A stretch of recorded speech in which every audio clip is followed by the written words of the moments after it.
Well, following the White House talks, Ukrainian President Volodymyr Zelensky has signaled that he is ready to meet face-to-face with Russian President Vladimir Putin in a bid to bring an end to the Russia-Ukraine war. No, we don't have any date. We don't have any date. We just confirmed after this productive meeting with the President and then with all our colleagues, with partners, we confirmed that we are ready for a trilateral meeting.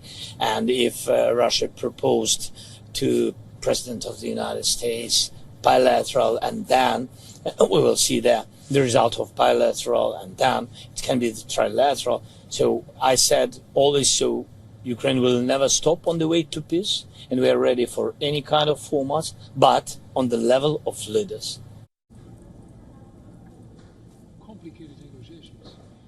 German Chancellor Friedrich Merz confirmed that Vladimir Putin agreed to meet with President Zelensky within 2 weeks, following a phone call in which the American president and the Russian leader, they arranged for the talks to take place. This meeting is to take place at a location that still needs to be arranged.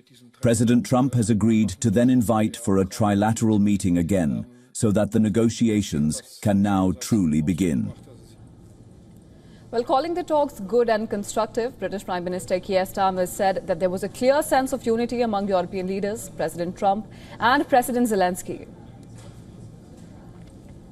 The first on the question of security guarantees was the agreement that the coalition of willing countries, that's 30 countries already working together on security guarantees, will now work with the US on those guarantees, coordinating, and we have already commissioned our teams to do the detailed further work on that. That's really important for security in Ukraine, for security in Europe, and for security in the United Kingdom.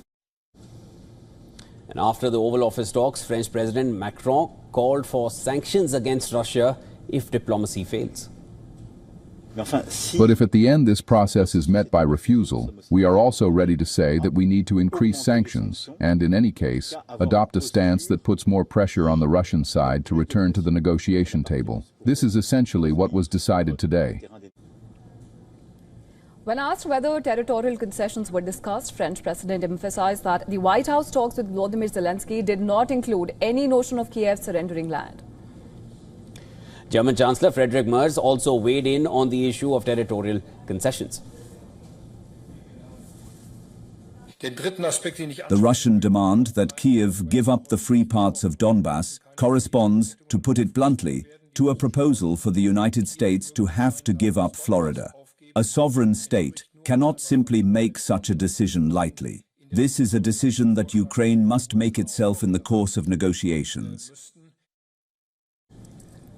Well, the push towards this outcome brought together intensive talks with key European leaders, and among them German Chancellor Friedrich Merz, French President Emmanuel Macron, British Prime Minister Keir Starmer, Italian Prime Minister Giorgia Meloni, NATO Secretary General Mark Rutte, European Commission President Ursula von der Leyen, Finnish President Alexander Stubb and Dutch Prime Minister.